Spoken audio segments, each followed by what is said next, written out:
Okay, so I'd like to introduce Robyn Chauvin. She's the primary trainer at the Boulder Psychotherapy Institute. She's also on the board of directors of Queer Asterisk. Previously, she was an instructor at the Graduate School of Psychology at Naropa University.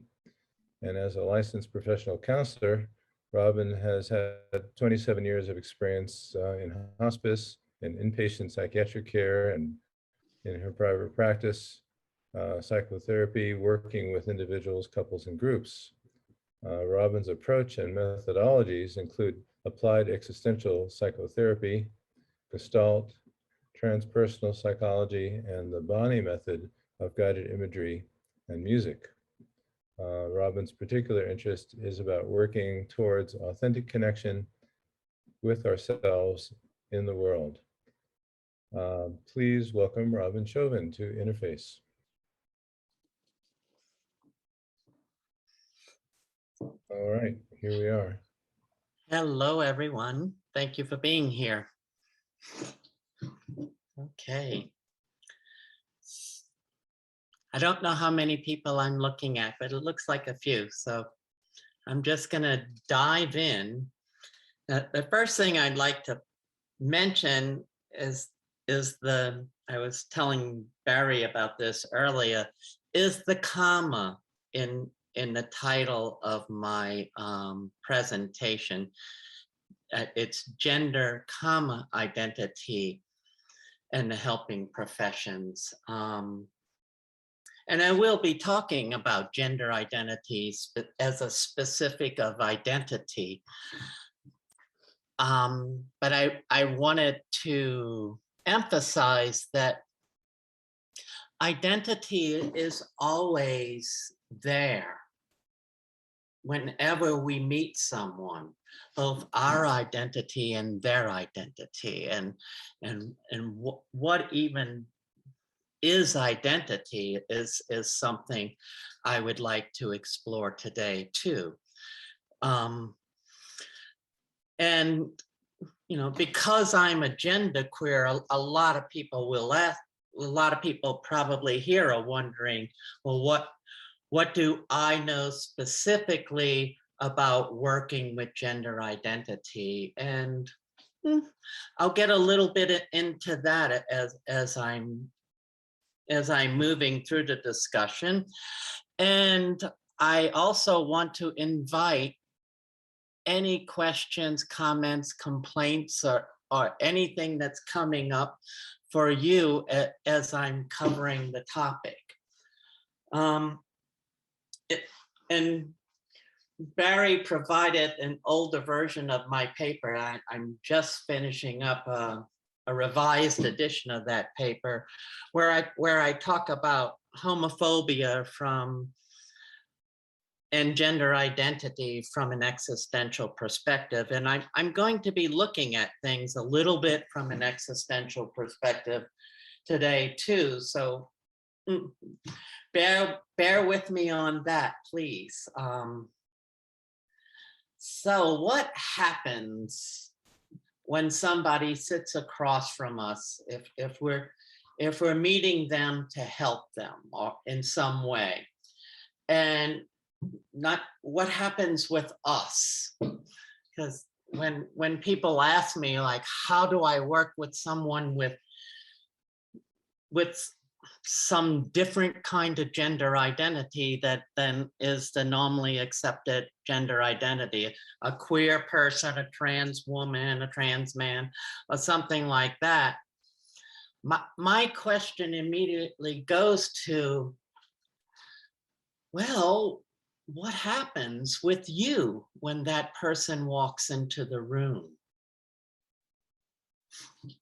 For most people, there's some level of discomfort, even if we don't want to admit that level of discomfort. It's true for me when somebody with a different presentation walks into the room. And what is that discomfort that rises up when someone that is distinctly different from us walks in? my argument is that discomfort is the fracturing of the illusion of solidity that I was holding prior to that moment. And this is true with the meeting of each person to some degree. There's a chat. Let me see the question. Oh, okay. That's when we meet another person, we come from a place of our own subjectivity, and we meet this person, and we have a choice in that moment. And this is a little bit according to Martin Buber, of either meeting that person in their subjectivity or turning that person into an object. That is what he refers to in the whole I-thou relationship thing. And so when we meet and allow for that other person's subjectivity, we expose ourselves to the feeling of their objectification of us. And we also expose ourselves to our own objectification of ourselves. And it's an interesting game, because if I'm your therapist and I turn you into my client, you're an object, and I'm an object because I'm the therapist. And then if I meet you in your subjectivity, I'm open. I stop being an object, but I'm exposing myself to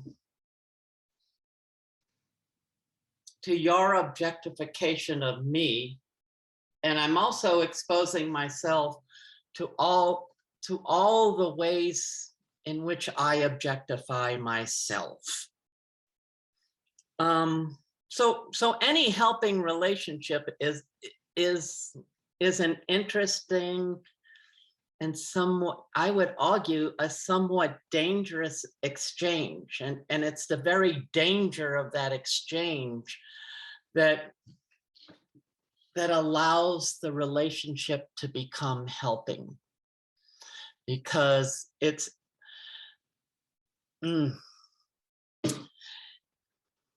what I'm saying is that it's kind of a tricky little game, but what I'm saying is that by making an agreement with someone to meet in subjectivity is always a vulnerable position. And I would argue, although much of psychology would argue against me around this, I would argue that that is the only kind of relationship where true change is likely to occur, because what brings us into therapy, what brings us into meeting others, is usually because we're stuck believing that we're a thing among things and are unable to change. The very idea that I can't change means that I think of myself as an object, because if I am free, as Sartre would say, total freedom, then I'm always changing.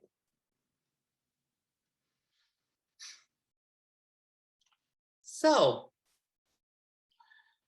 let's come to look at, I'll use my own experience to describe what happened to me when I first went into therapy in the early 1980s. to talk to psychiatric interns at Tulane University about what was going on with me and gender. I was pretty screwed up at the time. I was in my early 30s and pretty scared about all of what was going on in my life, and didn't want to admit things to myself. But I was not nearly as scared as the psychiatrist sitting across from me was when I began to talk about what was happening with me. And I knew that. And the thing that went wrong, because it went terribly wrong for me, is that it's simply that the psychiatrist wouldn't admit that he was scared. And so what I'm suggesting in any helping relationship, and it doesn't matter if it's friendship, doctor-patient, therapist-client, preacher, congregant, whatever that relationship is,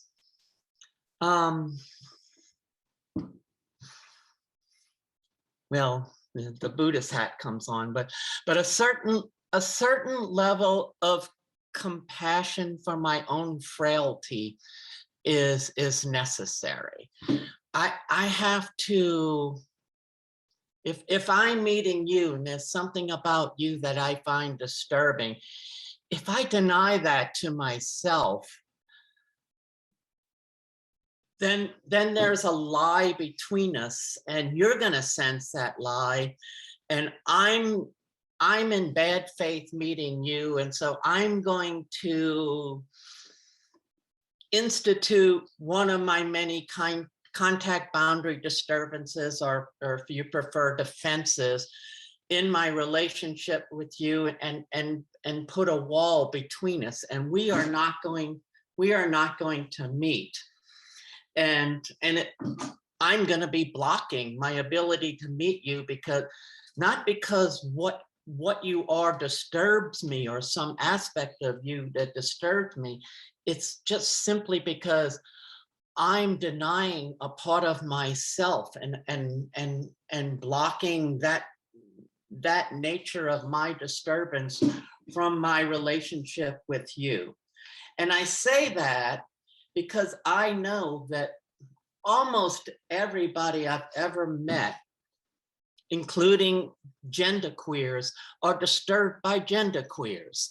And so if I come into your office, on some level, I disturb you. I mean, I joke about this, but I keep saying it, I've never acted on it. I want to make a t-shirt that says, I am your, not me.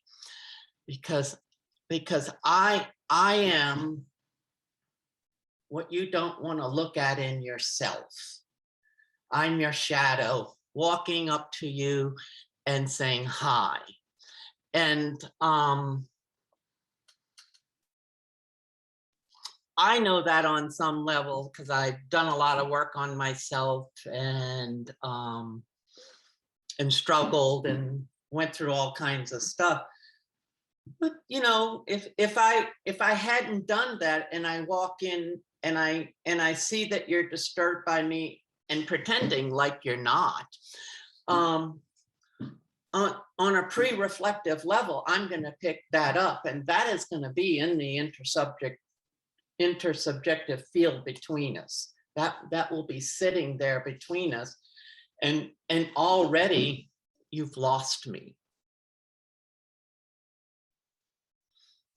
And so, you know, when people ask me the question, well, how do I treat a trans person like it's a pathology?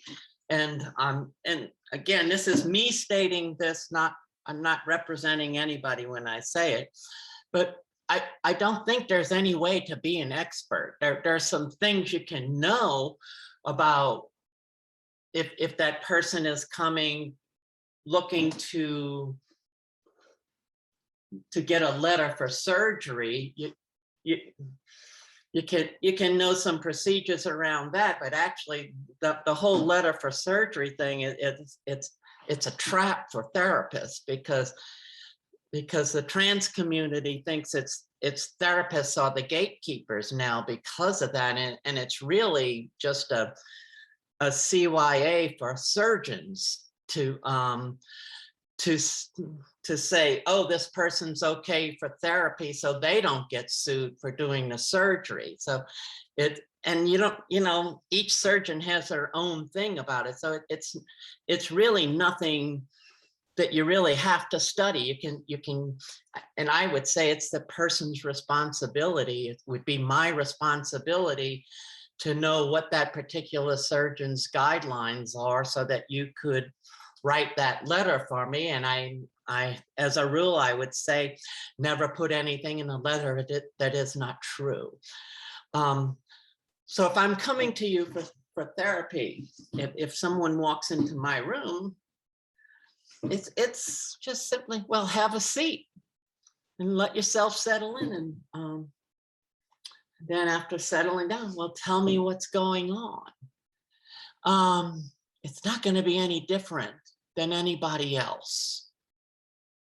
And it, I may be a genderqueer, and that may not be the issue I'm coming to see you about. Maybe my girlfriend just broke up with me, and I'm suicidal or something like that. You don't know why I'm here. And just being present with yourself and with me. And from a transpersonal psychology perspective, that requires a lot of compassion.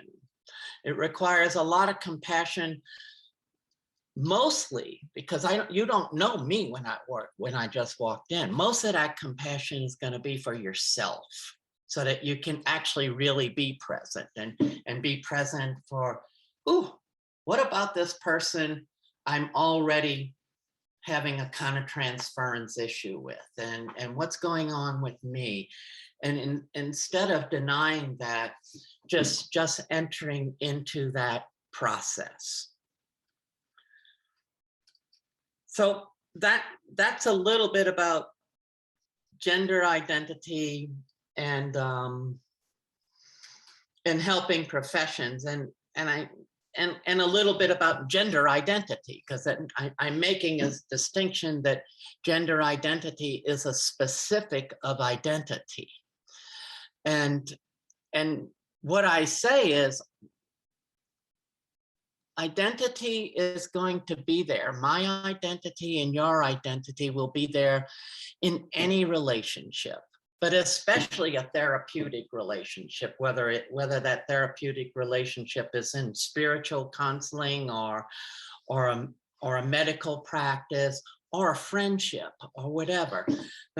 My identity and your identity is always there, and it doesn't have to be a gender identity that is far afield of the generally accepted by most cultures gender identity. Gender identity is there anyhow.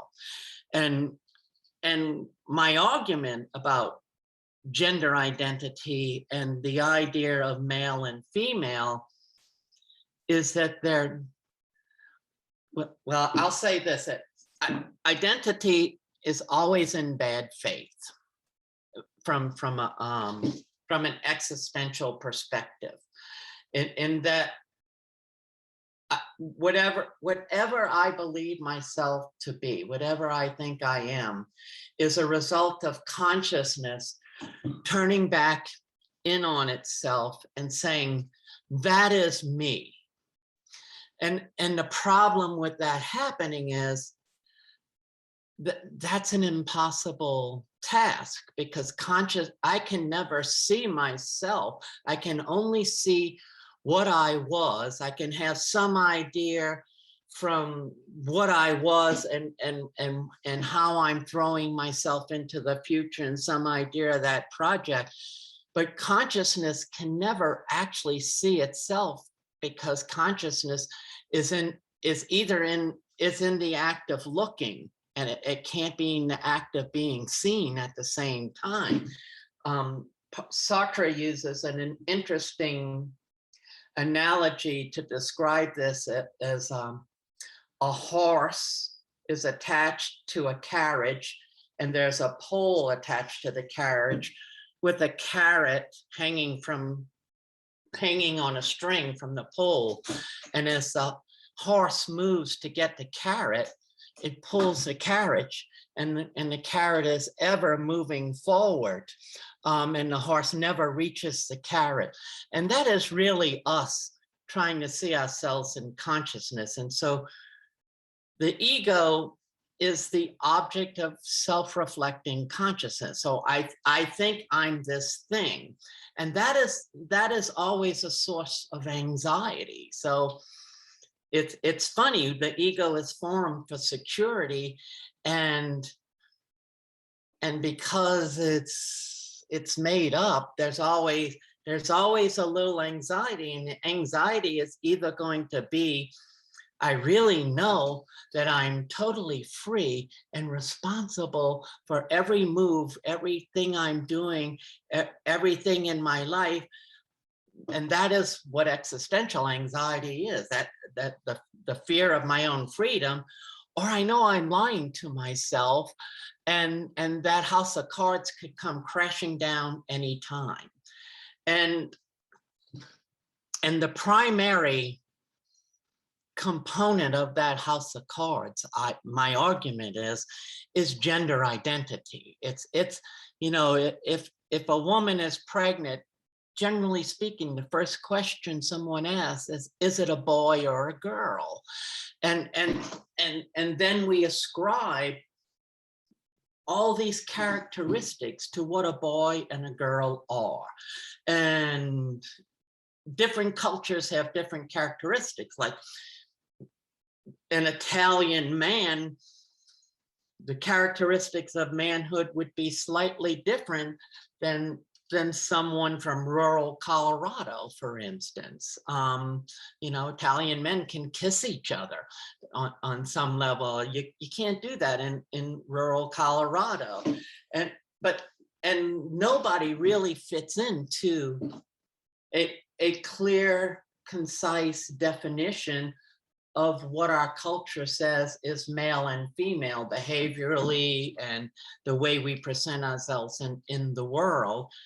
And so there's always a little anxiety in everyone around their gender identity, even though most people don't want to admit it and think that only transsexuals have gender dysphoria. Because we don't, you know, in the paper I talk about to be a real man, I have to like football. I like working on cars. I don't get emotional. I don't talk about my emotions. I don't touch. I don't wave my hands around. I don't do those kind of things. To be a real female, I like shopping.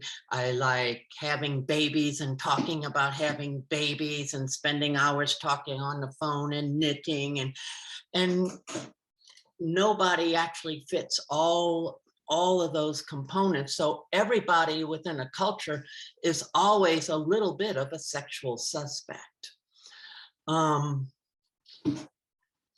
So that's why I say gender identity is always there for all people in every relationship and everywhere we meet. There's always a little bit of comparison happening. There's a little bit of reading, checking out how this person presents gender-wise. And that identity is part of what Sartre calls the bad faith that sits between us. So what do we do about that? And what is that, and what do we do about it? And that's why I love the dance between phenomenology and Buddhism, because phenomenology has a clearness in language about this stuff, and Buddhists talk about this stuff too. And Buddhists have a clearness in answer that is, they both contain each, but I think, and it's a very simple answer in Buddhism, which is compassion, maitri, bringing unconditional friendliness to what is, because that disturbance is going to happen just because we have egos, just because we think we are. I think I'm this person, Robyn, and I'm this and I'm that, and even though I may have some intellectual understanding that is all a made up game, and I'm really just performing Robyn. Anything that disturbs my game a little bit and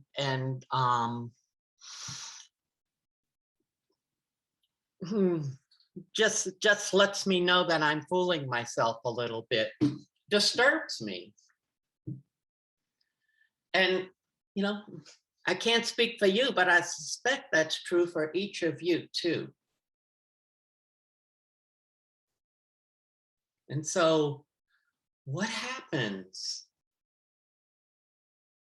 when anybody sits in front of you? There's always going to be a little bit of, how much of my shield do I let down? Can I trust being who I think I am? And can I let loose and just be this person? Or do I have to calculate my movements, what I say to this person, and how much do I have to do that? And, you know, and that gets in the way because we're not really meeting. We're not in the moment. We're cutting ourselves off. And I talk about therapy with students and saying that it's one of my guiding principles of therapy comes from something Dizzy Gillespie said, is that in jazz, there are no mistakes. There are only changes in direction. And if I'm really going to meet you, that type of purity of heart is necessary, that to be able to just meet you and be willing to screw up even, but also be willing to see my screw ups, to be that open and be willing to change my direction in any moment and just dance. And so what I just said is a perfect answer to the question you may have had, well, how do I work with someone with gender identity disorder that comes into my office? And there's your answer, to be yourself and meet that person and be willing to screw up, but also be just as willing to see your screw ups and to dance with that person and move in interchange, because that is what's going to be necessary. This is a different approach to thinking about therapy than cognitive behavioral approach, of course, but it is an approach that it involves being in relation and being connected to the human struggle, and a big part of that human struggle is our struggle to be free and our terror of freedom. And I don't know if that, you can let me know if that statement makes any sense, but you know what Sartre said is, we are condemned to be free. And the only way in which we are not free is that we must choose.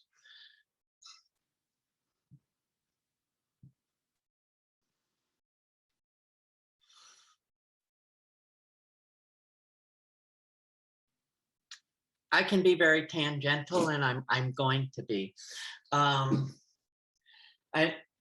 I studied Gestalt therapy when I was at Naropa, and then initially when I first started studying at the Boulder Psychotherapy Institute, there's a lot of influence of Gestalt in applied existential psychotherapy, and Fritz Perls has this diagram of the psyche, and what he really means by this diagram of the psyche is a diagram of reification.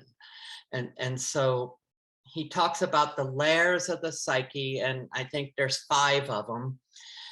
And I'll name them and then talk about what I'm going to talk about.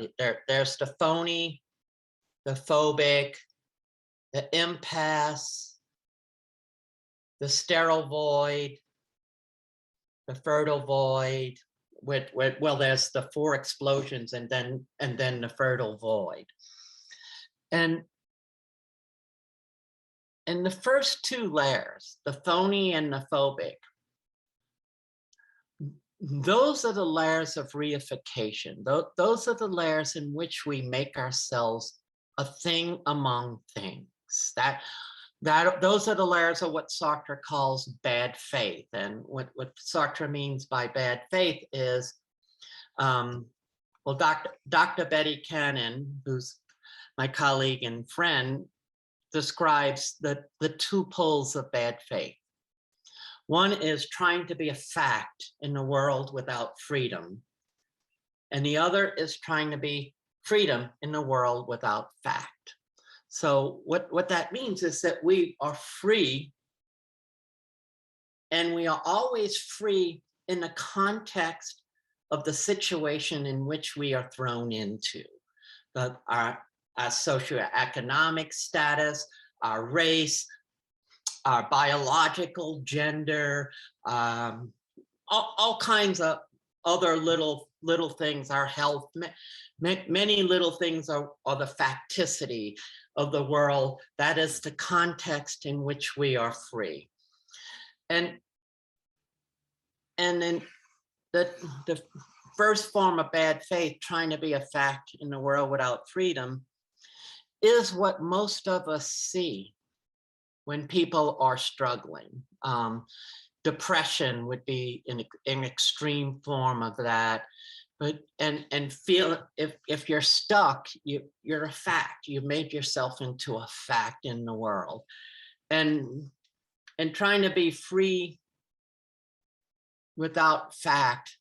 That can be, from a psychological perspective, related to mania and psychosis. You know, that ignoring the context of what you're living in, and in those 2 first layers of the psyche, the phony and the phobic, Betty created this fun little game to look at those layers, where the first part, or sentence fragments, the first part is, I like to think of myself as, and you can think of all the ways you like to think of yourself as. And the second part of that equation is, I'm afraid I might be, and you can think of all the ways you're afraid you might be. And those are the phony and phobic layers. They're actually flip sides of the same coin. That's the layer where we have turned ourselves into a thing among things.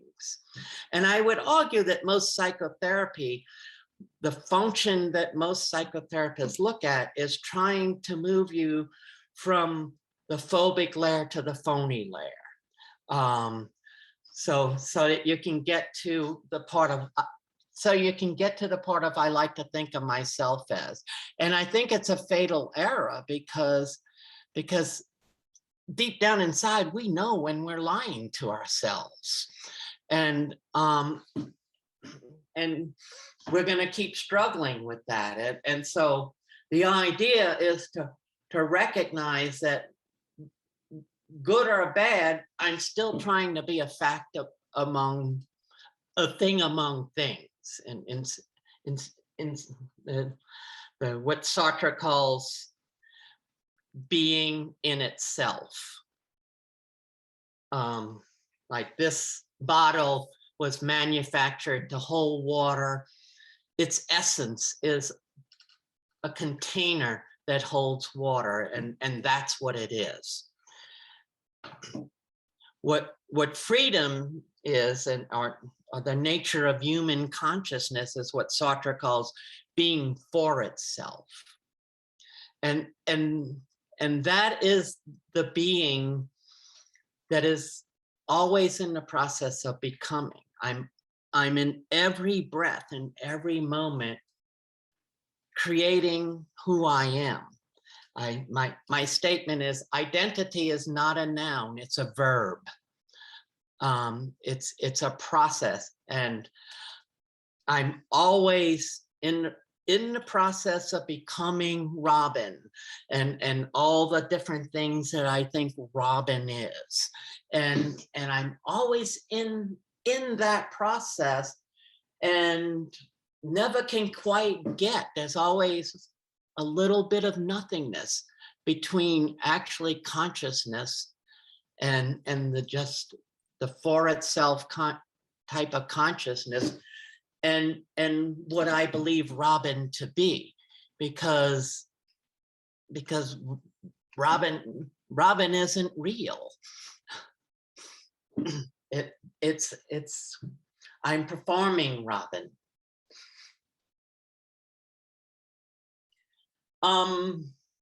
That's scary on some levels, because there's that I can't predict who Robyn's going to be in the future when I admit that to myself. It's like, oh yeah, it's also exhilarating, because when I own that, creative energy is always right there. It's always in my grasp.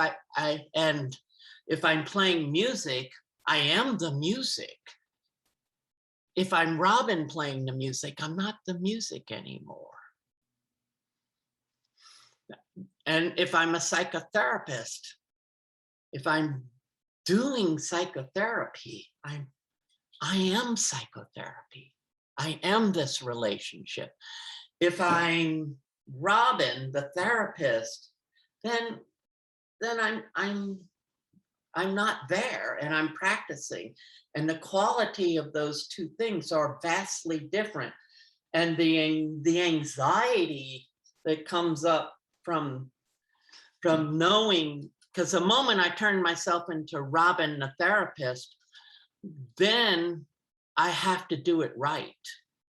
And I have to watch how I do everything, and I'm going to be clumsy. Just like the moment I'm Robyn playing music, if it's Mozart, it ain't going to happen, because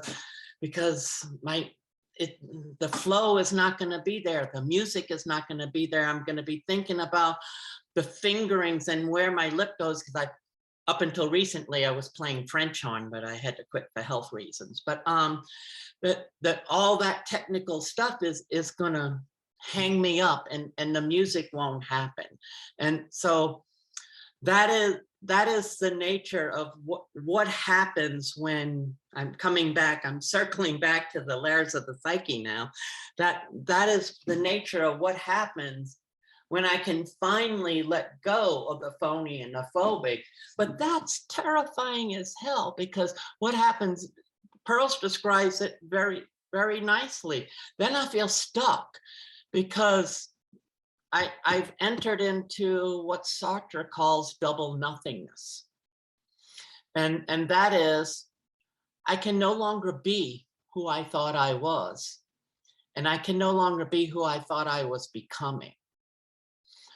And there's a little bit of a frozen state, because what I'm recognizing is I'm free, and I don't like it, because it's like, oh, I have to do that, and I'm here with no excuses. It's all up to me. And then that process is, feeling that stuckness, and feeling the nothingness and the void, and feeling no way out. And Pema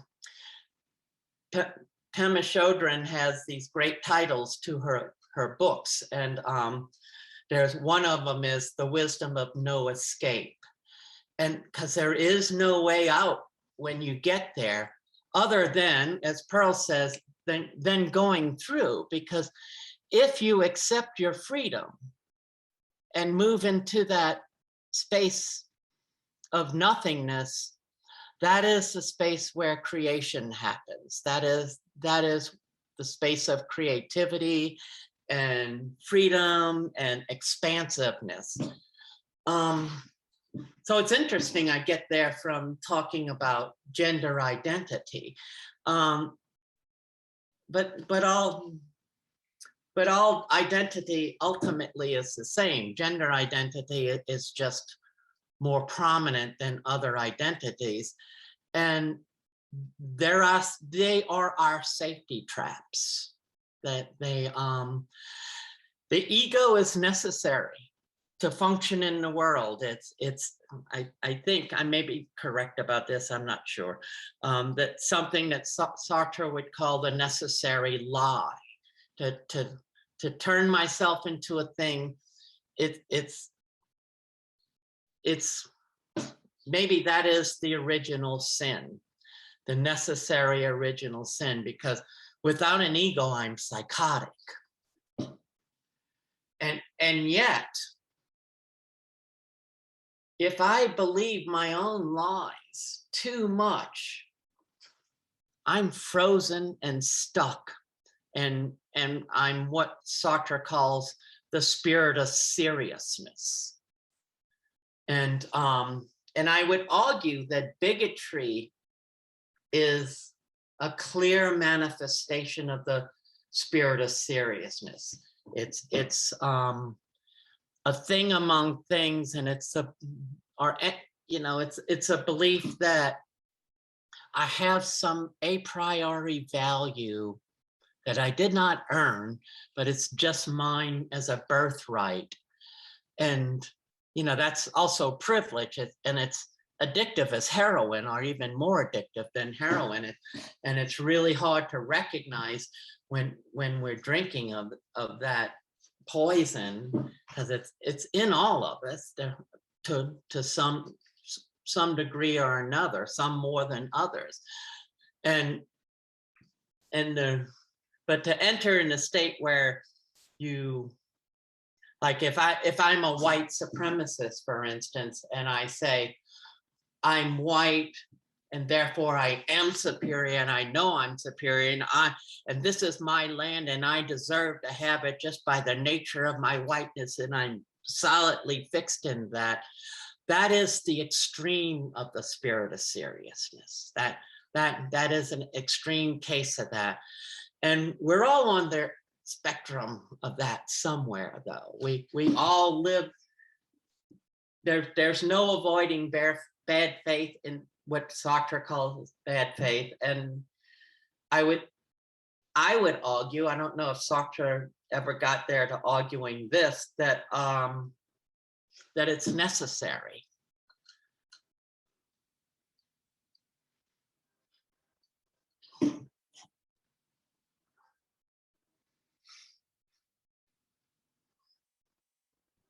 Robyn, maybe this is a place to pause, because you gave us a lot of meat and vegetables to chew on here. I think we maybe can pause here and digest a little bit and see where people are at with what you're presenting. Okay. And any questions you have, or like I said, complaints or comments are welcome too. Arguments too. I appreciate your existential laying out the groundwork in the way of talking about gender and identity. Mm-hmm. I don't think most of us live there or operate that way, but it's certainly something that is part of how we interact and engage, and who we wake up with ourselves in the morning. We just don't reflect that way usually. Yeah, although I think Boulder County has a lot of people that have some knowledge and some practice in Buddhism, and it's not a far leap between what Trungpa says about identity and what the phenomenologists are saying about identity too. Like in phenomenology, you say that the way to understand consciousness is to suspend everything you think you know and observe. And I believe that's what they taught me when I began meditating too, to suspend what I think I know and observe and just be with and watch the mind. I'll just share with you personally and hope that that'll stir up a little bit here. The day that I first met you, Robyn, I acknowledged my discomfort initially, and it put me on the spot. And I said, well, what am I going to do with this? Am I going to be, am I going to stay with my discomfort, or am I going to just relax with this? And I thought, I got to practice what I'm preaching here. If I really say I'm going to be comfortable with people who are trans or gay or work with people that are different than me, how am I going to go with this? And so I remember that moment where I say, I'm going to be comfortable. And so then I just continue talking with you as a person, not any other identity. And then we got along, and then, you know, we did what we did moving forward in terms of, I was able to share my office space with Robyn some years back. And so I thought, okay, put your money where your mouth is. You know, am I really going to be comfortable here? Just because I'm declaring in my head that I should be comfortable this way. And so it was a challenge at first. And then I thought, okay, I can accept this challenge. I'm fine with this. I can go with this. But I remember that moment of awkwardness that you spoke about. So I just wanted to share that with you. We've never talked about it that way. Yeah, and there's a phenomenon in liberal circles that it's how bad faith manifests in liberal circles, and I'm as guilty as all the other liberals of this too. Is because I want to see myself as a person that isn't racist or isn't transphobic and is open to this and is generous, and so I deny the parts of myself that really aren't there yet, you know, and I still have to work with that, and that is always in exchanges with people too.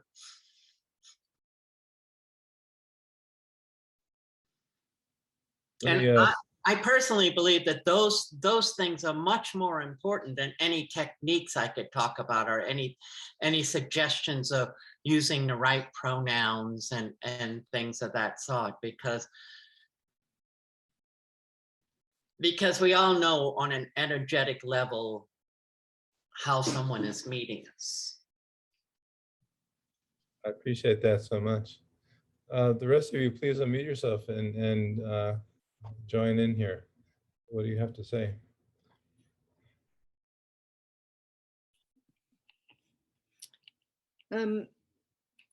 I feel awkward about what to talk about and what not to talk about, not in therapy, but you know, when I have a casually friendly relationship with someone who then changes their gender and their name, and you know, I wonder if it's impolite to you know, ask how it's going. You know, I mean, like somebody, I'm thinking of this person who works in a store that I frequent, who is a very helpful employee, and I knew this person as a man with a man's name, and then, you know, he started, well, he changed, the name changed, and he changed, and his body changed, or her body now.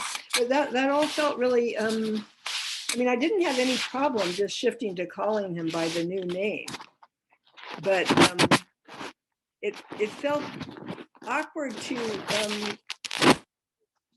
know, just casual, you know, I mean, changes. So that's actually a good question. And it's a hard one to answer because every human being is different. The first thing that comes to mind is giving yourself permission to feel awkward and not make that wrong is the first step. I personally think that, you know, asking questions gently and politely is always fair. And if it were me and you asked me a question and I didn't like it, I'd say, no, I'd rather you not ask that question, and that would be the end of it. But if you're asking me how's it going, I would consider that a warm question instead of a question of, can you tell me how about the surgery or things that are way too personal. But if, you know, asking anybody, how's it going, it is a friendly question. And so I think that's a friendly question in that context too. Yeah, okay. And I think this person is also, I mean, I just wonder if she feels awkward. She's trying to get her feminine voice and it's not quite there, and you know, it's just difficult. I can almost promise you she does. Yeah. It's a very awkward thing to go from being male in the world to female in the world. And then you're not going to be a genetic female ever. You will always be a trans female. And so most transsexuals have to deal with their own transphobia in that process. And so all of that's going on. And since she didn't get to be an adolescent female, that's where we all learn how to be boys and girls. It's going to be a very awkward process for a while. Yeah. And you know, just think about, your females know this. You know what male privilege is all about. Well, I don't care if you're a queer male, you don't know what male privilege is all about until you're a female. And it's shocking what happens when you enter into the world of no longer having male privilege. So that's awkward too. So yeah, you know, it may sound a little Pollyanna-ish, but just check in with yourself and come from a place of your heart. And if you just really want to meet this person as a person, then that's enough, I think. Just my opinion. You know, I can't speak for the whole trans community on that. But, you know, most of the time in today's world, especially with the younger people, they're upfront about pronouns. Like, how can you possibly know what pronoun anybody wants anymore? And so we all have to tell you what our pronouns are. And that's awkward. It's awkward for me, you know, and so if you're just open to an exchange, a human to human exchange, it doesn't matter if you screw up. That's what I was saying earlier, you know, then if it's a screw up, then you just have a corrective experience, like, oh, I didn't mean to be too intrusive or whatever it's about. But I'm guessing she would be glad to talk to you. Yeah, I mean, we always have a little bit of friendly chatter, but not about the changes. Yeah. And as long as you don't chat about the changes at all, it will remain, and the changes will remain the elephant in the living room.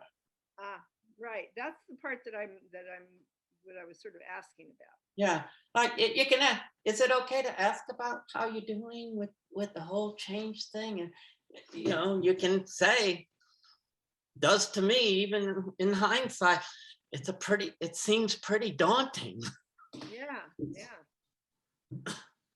Yeah. So yeah, thank you for the question. You know, I just want to say thank you for being here and being open with all of this. I work with people of all ages, and I've had many children and adolescents, their parents bring them to see me, reporting one problem. And then a few months down the road, the child tells me that they have some gender identity issues and their parents are opposed. And it can be challenging because the parents often check in to see how the child's doing.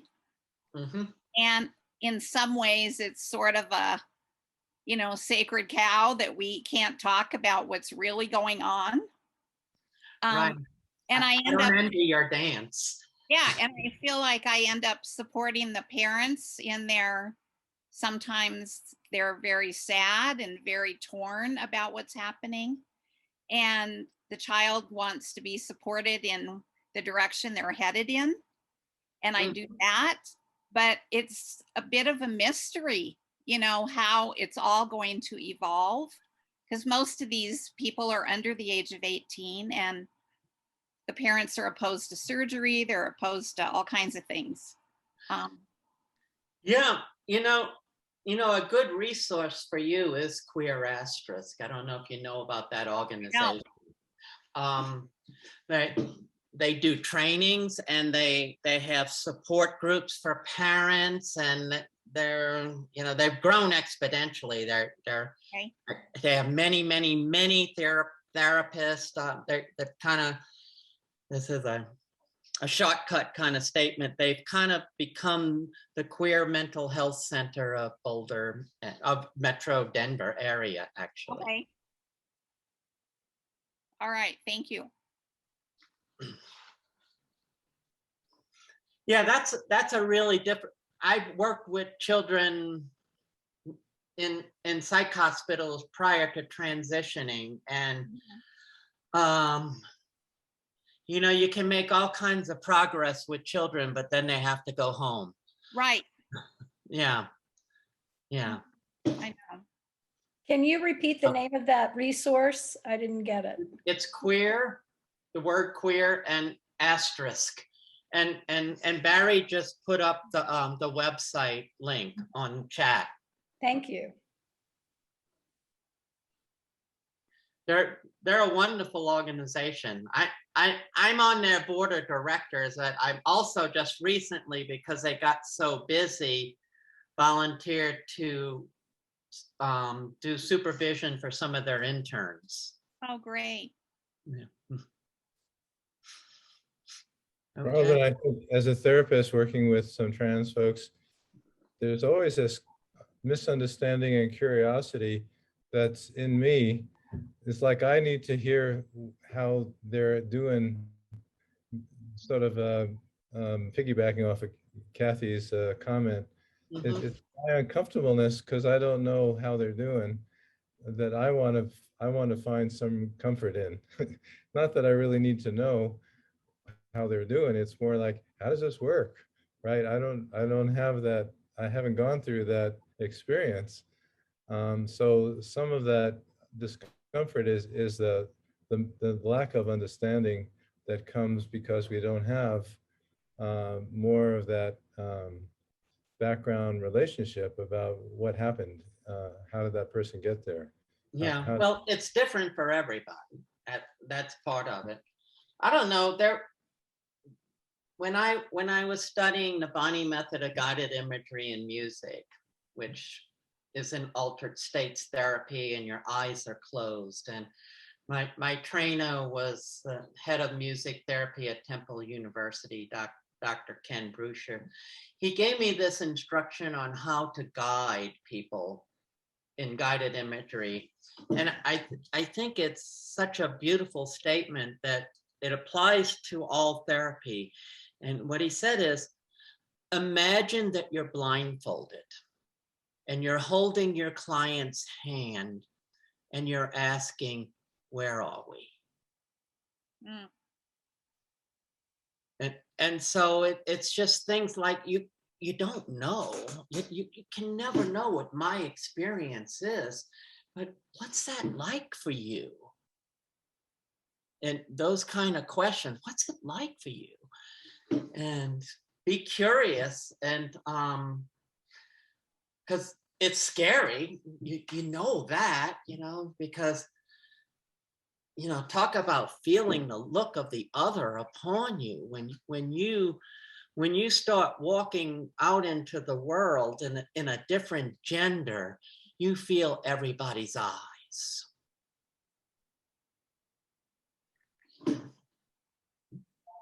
I was sort of associating what you were saying, Barry, to like the situation where I guess I would say I know that this certain condition is stressful for people, like say being of a different race, and you're the only person of a different race in a group of people.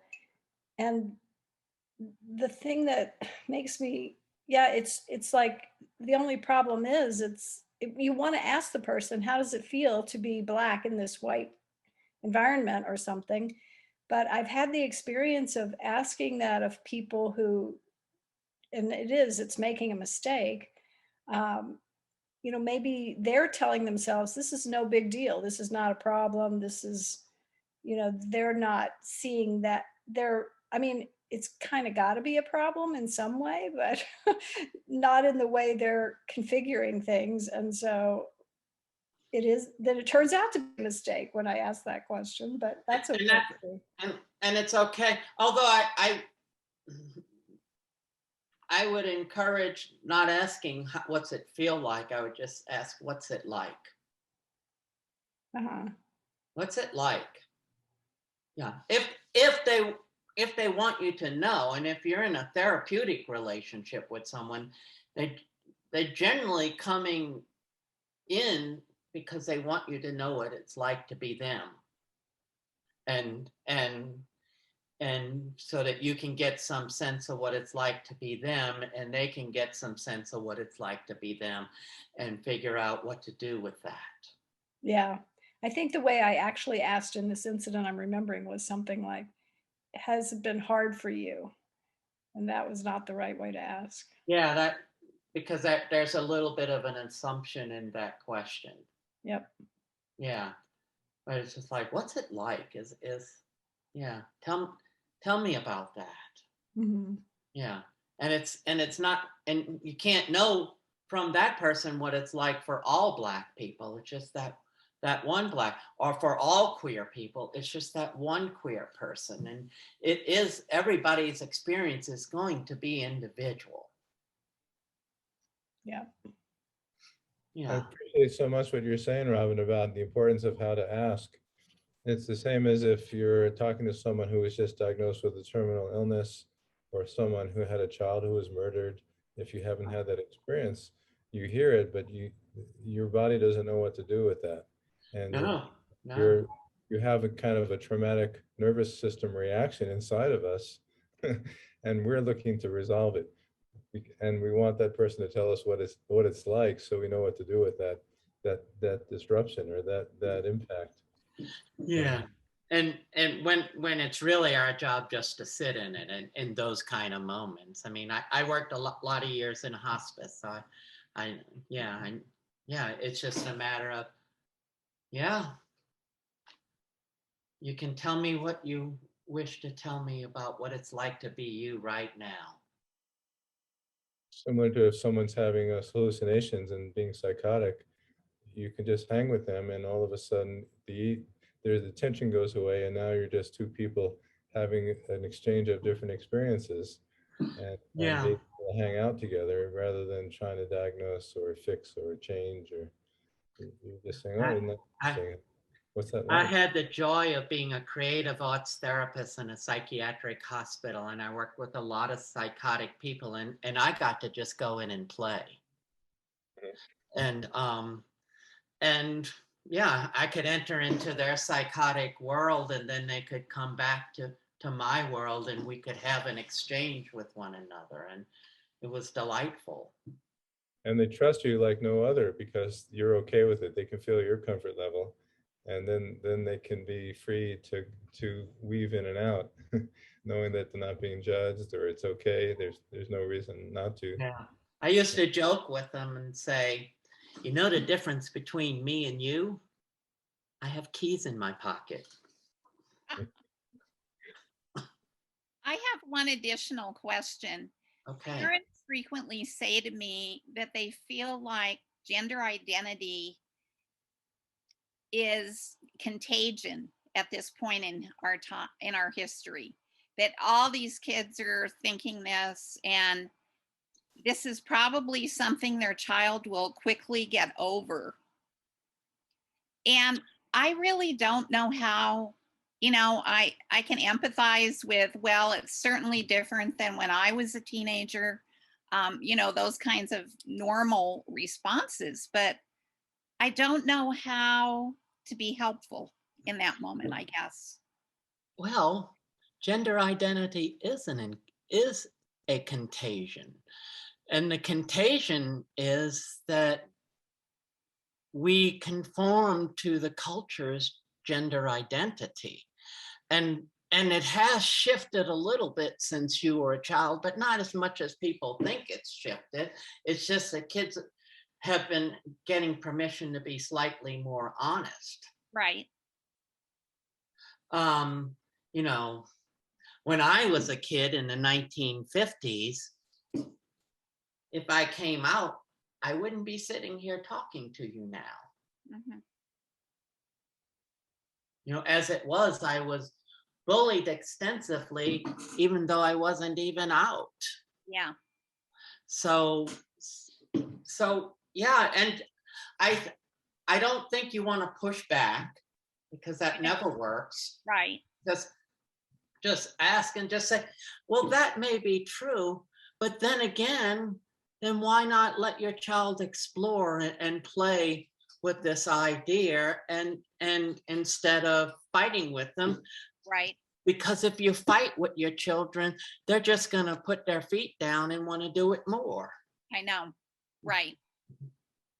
And they often come back to me when I oppose, the fighting approach with, well, I'm trying to protect them from being harmed by others.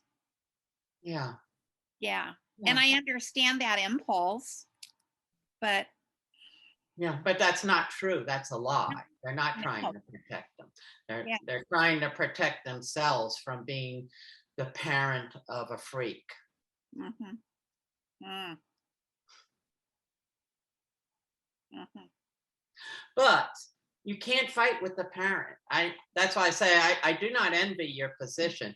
You just got to meet them softly and let them speak, and just because if you fight with the parent, then there's a likelihood they'll take that out on the child. And you know that. You work with children, so I'm not telling you anything you don't know. And so it's a really delicate balance you have. And you may get some help in speaking to the team at Queer Asterisk, because they specialize, and so they work a lot with what you're up against when you're meeting this with parents, and how to work with parents. I think that's the hardest part of working with children. Children are wonderful and they're very easy to work with. Parents are extremely difficult. Yeah. Yeah. Thank you. I will check that out.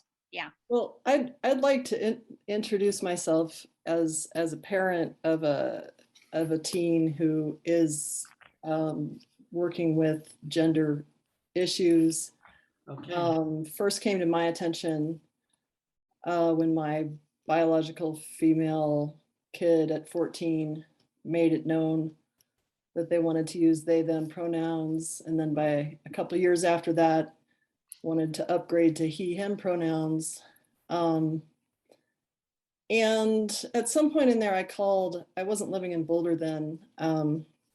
I called one of the organizations in the city I was living in that's supposed to help with people either who are trans or potentially parents of kids who are trans. And essentially the advice given to me over the phone was kind of felt to me like the finger in the face. What you need to do is take your kid down to the doctor and get them on testosterone immediately. I'm sorry that happened to you. And so I would just like to say at this point, thank you. And thank you for your approach. I'd just like to say that it's really easy to feel that everything out there is not helpful as a parent. There's like the people who are going to be just completely, fundamentalist or whatever about, God made this way and that way, and it will never change. And then there's the people who you don't even know who the hell they are, and they're telling you to go sign your kid up for hormones and surgery the next day. Right. And it's like, It's bad faith either way. Finally, together with my former husband, did get our kid going to a therapist who's familiar with this issue over time. And this therapist is like, from my point of view, holistic in her approach of like, let's support the whole individual. It's not just that they're having the trans issue, but they have whatever else going on in their life. But my therapist also is just open about, she personally is seeing, and there is more sort of buzz in the press about more biological females who did not have the long history. This is not a child who told me at age 4 or age 6 that I'm a boy, where's my penis, where's, I want to do this or that. This is something that happened at age 14 in the context of my belief, having had a teacher, an influential teacher in school the year before, who was trying to just say to people, there are different genders, there are different races, there are different, like, people have different pronouns. And between, I believe, that teacher and whatever my kid was finding on YouTube, there was some affinity, like, well, maybe that's the thing. And, maybe it is the thing, but maybe it's not the thing. And look, I'm in the middle of our whole family's in the middle of this psych evaluation right now, and we'll have a feedback session next week. In the meantime, have also done some medical testing with our doctor and had a testosterone test, because my kid is not yet taking testosterone, from an external source. And the testosterone is twice the biological female level. And so it's like, the doctor's point of view was like, well, no wonder this kid is feeling male, because their testosterone is a lot higher than a biological female. But then the whole question of, do we treat this as polycystic ovarian syndrome, which is a disease to be treated and figured out what's generating this and corrected? Or do we just not listen to that and just be like, well, for whatever reason, you're just running high on testosterone and you like it. And in fact, you'd rather have hair on your face and have your voice deepen. And so let's just jack that up higher. And I realized, like, my kid legally could probably make these decisions now. Definitely will be able to make these 17. Definitely will be able to make these decisions, in a year. But what I've advocated for is let's complete this counseling assessment, but let's also support your medical health. Let's also get you off to college. And, like, I guess the place that I'm in is like, these are changes that can be made later. So what is the hurry in making them today? And I realize that maybe on some level, that is just my resistance speaking. But on another level, it's like, look, it is a big deal to make these medical decisions. And I'm not convinced that there are systems in place to actually, it's just like, are we actually addressing all the issues on the table, or are we just telling people, are we creating kind of like a false sense of stress that this has to be resolved now? I I'm confused by that a little bit because most children cannot get put on hormones. So that situation is generally delayed to their decision-making age. You have a slight difference with your child in that they have a high testosterone level for some reason that seems to be unknown at this point. But nobody gives testosterone to little girls. That doesn't happen. They use testosterone they use estrogen blockers, which is very different than giving somebody testosterone. They delay puberty in people because puberty does make changes that are permanent. And so that's the only urgency there is with children in that process. I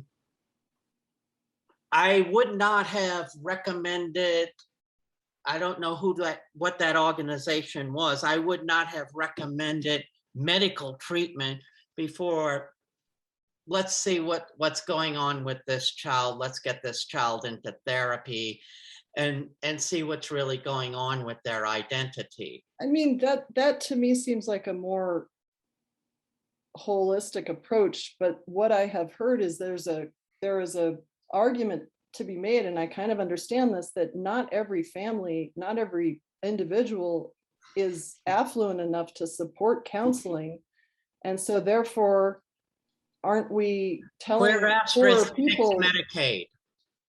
but aren't we then telling people that we're creating kind of an obstruction to them getting treatment by putting a counseling requirement ahead of that? And so, but then it gets so, like, that line of thinking is not just presented as get counseling if you can afford it, but if you can't, we'll figure out something else for you. It's like, we'll just proceed directly to medical intervention. And it's like, I'm freaked out by this stuff. Like, what?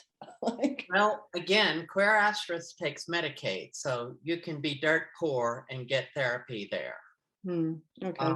So there is that. And with adults, I don't think there should be a therapy requirement, although certainly a therapy recommendation, even if you're certain about you want to transition, changing from one gender identity in the world to another is a psychically disturbing experience. My heart goes out to you because there's a big unknown as to what's really going on with your child. And as their therapist, I would want to explore, well, what is your earliest memories of questioning?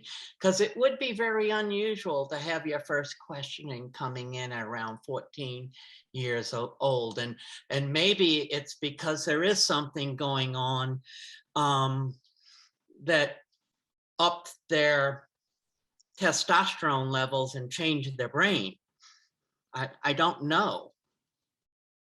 That's I'm not a doctor. It's beyond my medical knowledge. So I mean, I'm just trying yeah. to be in the space of opening myself to this and being curious about the process and trying to be an ally.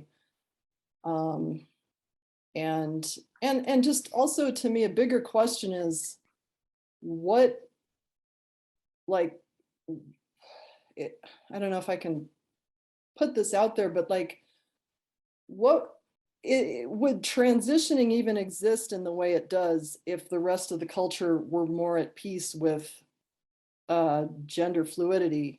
Like, it seems like it would be less traumatizing, for one thing. You know, that's a frequently asked question. And of course, we can't know the answer to that question because we live in this context. I'll give you, though, an example of my own experience. So I grew up in Louisiana, and I probably would not have had surgery had it not been a felony sex offense for me to go to a public restroom. However, when I did have surgery, it is a very unusual experience because most transsexuals expect a big change with surgery. I didn't. I just expected it would be legal for me to go to public restrooms now. But I had an experience of being able to come into my body for the first time in my life. Wow.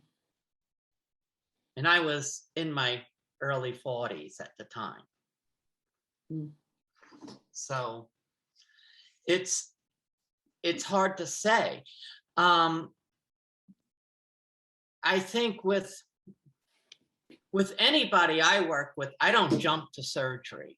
I don't, if somebody wants to take physical action, I would with male to female, I would say, well, then go get electrolysis. Let's not even look at hormones and things like that yet. Let's look at who you are in the world and who you want to be in the world. And I would say the same thing for your child. It's like, let's get a grip on who you want to be in the world. It sounds like they've been dealing with this for 3 years now. And it sounds like it was a recent discovery of the high testosterone levels. Yes. And nobody really knows what. Well, I mean, it's to be continued. There's more tests that we're either in the middle of or need to embark on. That to figure could out why. an adrenal problem, all kinds of things that could be behind that. I'm not a doctor, so don't take it as medical advice. But yeah, I you know, when I studied to be a psychotherapist and you study diagnosis, the first thing they tell you is rule out physical causes. For if I'm anxious, if I'm over the top manic or whatever is going on with me, your job, if you were my therapist, is the first thing to do is rule out physical causes. Mm. And so especially with children with gender issues, that it's always important to get tests right in the beginning and rule out physical stuff. Well, thank you. Yeah, I mean, to be continued. It's hard. Right? My heart goes out to you. I think it's harder to be a parent of a trans person than to be a trans person, because and I don't know if your child is a trans person. I don't know from what you told me, and but I know it's hard to be you in your position, though. Well, and it's just one of those things with being a parent is you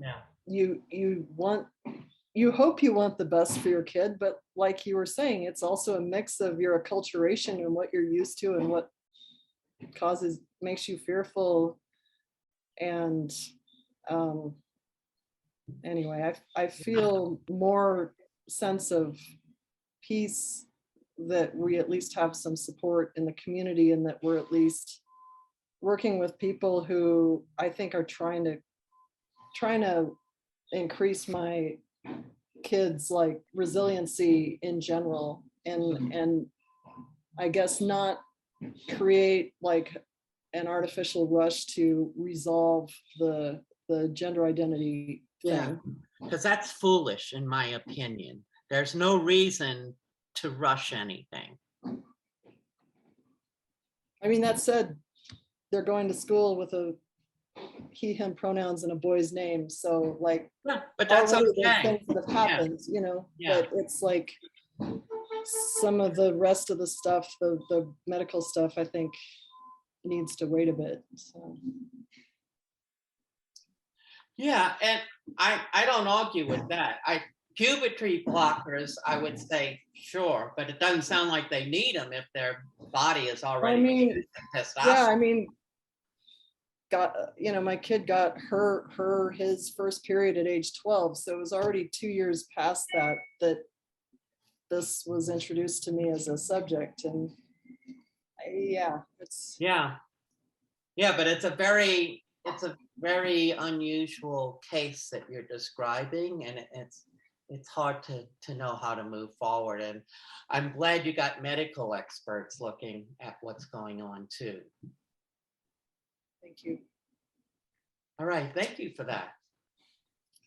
Kathy, you have another question? Yeah, I have currently 2 clients who are mothers of trans, maybe. Can you speak up a little bit? It's your audio is I low have now. 2 clients currently who are mothers of trans or possibly trans kids.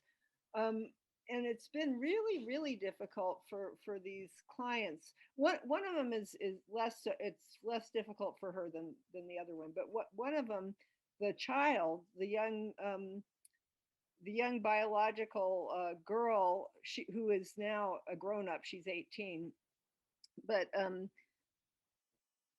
she, wanted to be, called by a boy's name and so forth, and always dressed exactly like a feminine girl, wore dresses all the time, insisted that everyone call him, and wanted to use the men's restrooms. And it was just like, there was something else wrong here, and I don't know the child, but the child left home, moved across the country. And it was extreme. The whole thing was very difficult for my client, who was the adoptive mother of this child,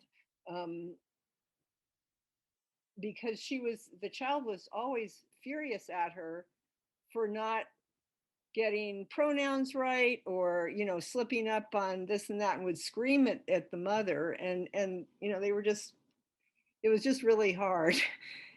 Mhm. And I just think there was something else going on there, but I don't know what it was, except that the child's father had abused my client so badly. My client got custody, even though she was not genetically related to the child. And anyhow, it was just a strange situation.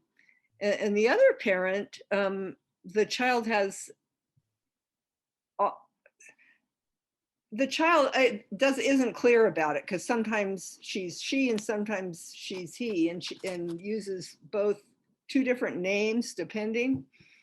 And so there again, something else may be going on. And also the child does suffer from autism and has been sexually assaulted when she was quite a bit younger. So How old is that child? that child is 18. They're both 18, both the children. And I've known the parents for a couple of years, the mothers. Yeah. In the first case, there's not enough information here to really comment on what's going on. I don't know. It sounds like with both the kids that there's some gender stuff in there, but there's a lot of other things in there too. Yeah. And it sounds like, and that is true for your clients too. Yeah. Yeah. Right. So, and it stresses the point that it's never about one thing. When I went to therapy for my gender issues, I had all my childhood abuse stuff to deal with too. And so it's an aspect, a primary aspect of identity, but it is not all of identity. Right. And it's a primary aspect of suffering, but it's not all of suffering. Right. Robyn, I have a question, another question. So just a few days ago, I was with a young guy who had these tattoos on the major part of his arm. So a few of us who were sitting in the group said, "Oh, look, a nice tattoo." And he said, "Yeah, if I could remove it, I would now. I don't really like it anymore." So it raises a question in my mind that people sometimes ask me about trans people who get surgery or have done something to their bodies that are irreversible. How often do you hear or know of where trans people may switch and regret what they've decided? It's something I've never really asked anybody or knew how to answer when it was asked of me. It's extremely, extremely rare. Like less than 1 in a million, actually. And if you think about all the hurdles that one has to go through and what any surgery involves, and the amount of preparation and suffering, it's not like a tattoo, I can promise you. So it does happen, but it's so rare that that it's almost an irrelevant topic. And it's interesting because somebody just wrote a book about Trinidad, the Colorado's capital of gender surgery. And the person put 2 case studies in there, and one of them was somebody that regretted it. And, you know, that author picked this minute case and made it seem like it was an equal balance to people who were satisfied and happy. But yeah. I appreciate your response. That makes sense. Yeah, and you know, it's why they don't do surgery on children. And I think I'm not opposed to that. I think delay puberty, yeah, but let it be a healthy adults, as healthy as humans are, a healthy adult decision. Yeah. It may get to be a place where in the world where surgeries don't happen anymore. I don't know. I mean, the youth today are way more gender fluid than youth when I was a kid. And you know, and more accepting of different expressions of gender. And if we're not terrified by different expressions of gender, I don't know. I don't know the answer to this, but maybe somebody like me wouldn't feel compelled to have surgery to try and fit into the world. But I don't think I had surgery to try and fit into the world, other than to be able to use women's bathrooms without getting thrown into prison. I do know that for me, from a very early age, my earliest memory is around 4 years old. And if you think about 4 years old, that's the Oedipal period. That's where sexual identity is really starting to happen.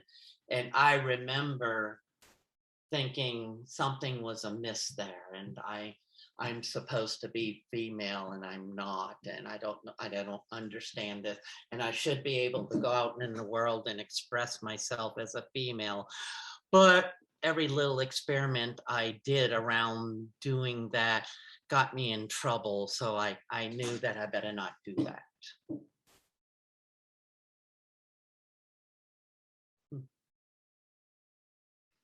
Yeah. Yeah, Robyn, Yeah. I listened to Paul Stone Williams' book As a Woman. I assume you're familiar with that. Yeah. And what they talked about was not real, if I remember correctly, not really thinking they were in the wrong body, but just having the sense throughout life that they were supposed to have been female. Yeah, I would agree with that. And yet they decided at, I think, 60 years of age to go for the surgery. And when you talk about being gender in a world that's gender fluid, that would not be necessary. I wonder how that fits with their experience, where they felt the need at that point in their life, and it was cataclysmic in what the personal decisions that had to be made around that. Yeah.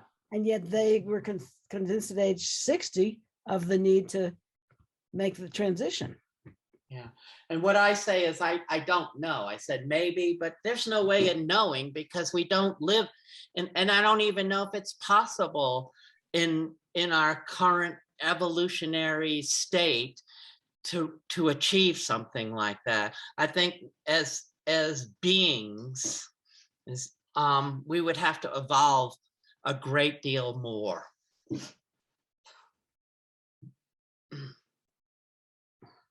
But thank you. Yeah.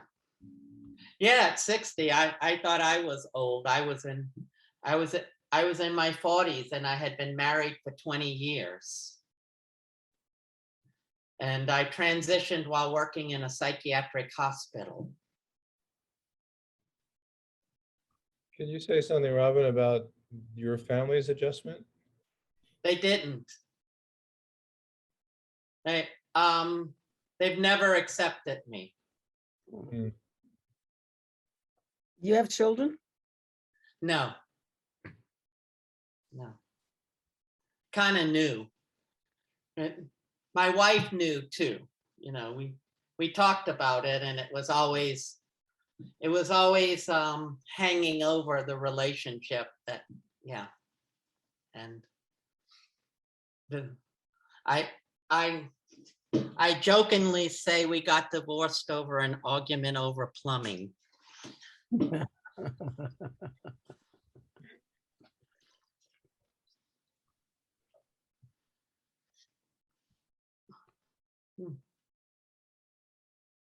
When I've listened to some of the stories of my clients in the trans community or queer community, it boggles my mind because I just don't live there.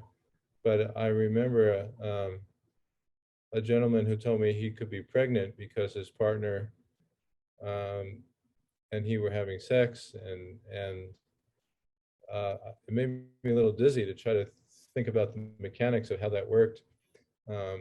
So this was a trans man? Trans man and a trans Yeah. woman, they were both converted. Yeah. And then, so I recognize my own confusion and discomfort and holding back, trying to ask the stupid questions like, well, tell me how that worked. Right. So going back to what you were saying, and I think being a musician gives us a little extra advantage, playing jazz for me and you playing French horn, jazz drums for me, because you simply have to go with what you hear. Miles Davis said, you know, one of his sidemen said, how are we going to play this concert? He didn't have any rehearsals. He said, well, just go out there and play what you hear. And that was all they did. Yeah. So like when we're working with people, there's so many experiences we have no clue about and no experience with. And it's none of our business really to be with a person. We don't have to know the dirty details, what it's like to be black in a white world, or to be homeless, or to be a street person holding up a cardboard sign. But you can still say, talk about shame and talk about, you know, Yeah. being food compromised. They may have to talk about what it's like to be them, but we don't have to know what it's like to be them. Yeah. So that's part of our discomfort of living in the world, being a little amiss, or being out of, we're just feeling awkward. How do we be okay with that awkwardness? How do we find a connection with ourselves, even in those places that we're not comfortable? And I think that's the whole mission of working on ourselves in a spiritual way, and learning to grow inside ourselves. Is, you know, we're perfectly fine with the places we're comfortable, but life should be presenting us with all kinds of opportunities to be uncomfortable, And it does if we're honest. yeah, but we tend to want to avoid those at all costs, you know. And so I just wanted to stick in that kind of a spiritual thing about this. All goes back to how we work on ourselves. Yeah. And myself also, I appreciate your quoting so vividly from Sartre and existentialism, because I think that's the key to many things that we wrestle with, where we have great models that miss the point, where it's behavioral techniques and forget about the person. Mhm. Heartfelt understanding, like compassion in Buddhism. There's so much rich simplicity and difficulty and richness all wound up together. Yeah, and that discomfort comes with the body. And so if we don't bring compassion to our own discomfort, we're rejecting reality. But incidentally, I remember my enormous discomfort the first time I met a pregnant trans man. And it brought up all this stuff for me. And I thanked him later, like, you shook up my world, and I want to thank you, because I can see how part of reality I was trying to be comforted in my own little world, just like everybody else. Yeah. Yeah. Osho said, I think it was Osho that said, everybody's trying to find safety. You know where we find safety? In the coffin.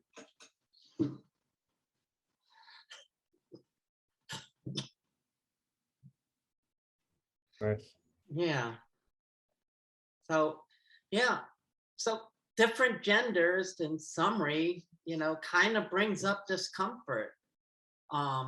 Different ways of expressing ourselves in the world brings up discomfort. And if we're related to that person, our identity is always somewhat attached to the people we're close to.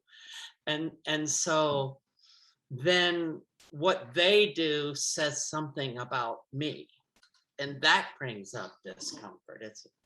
Yeah, and so there's all of that.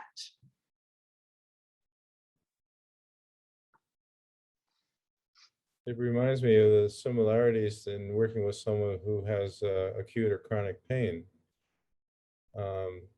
because they have this experience, and just like your own child, it's hard to be with your own offspring when they're in pain or they're suffering, Right. physically, mentally, emotionally, spiritually, and yet as therapists, we could be or should be confronted with our own discomfort with every hour, every session that we're with somebody, and to learn how to be present and be okay with that compassion or that acceptance. Yeah, I think it's one of both a gift and a curse of being a therapist, is that every time we sit in front of somebody, if we're at all honest, a little bit of our own shadow is reflecting back to us.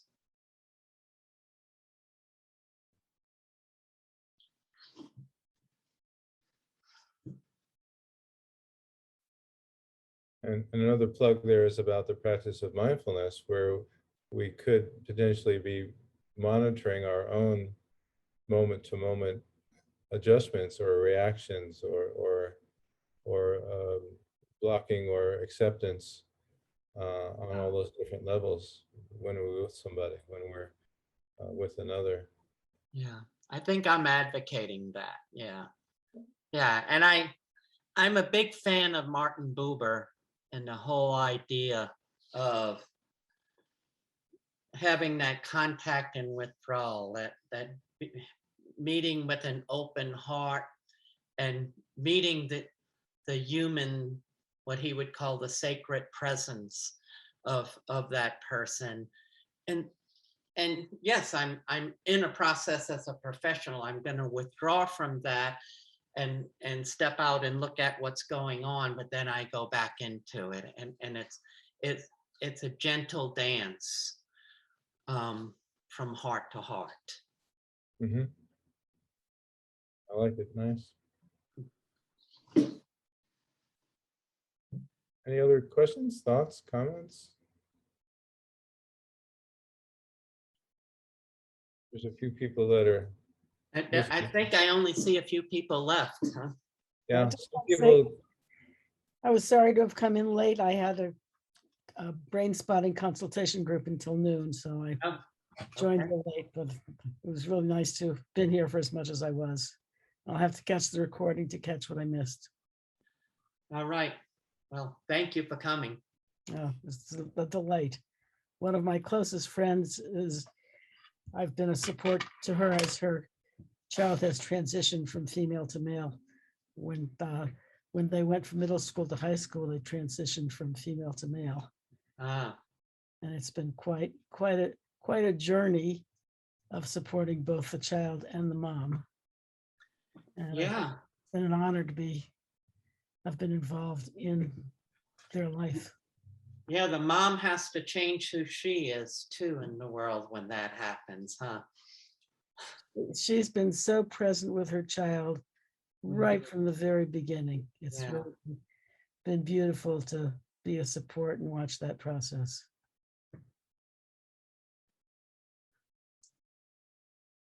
Okay, well, thank everyone that's still here. And if you look at the video, thank the people that came and left already.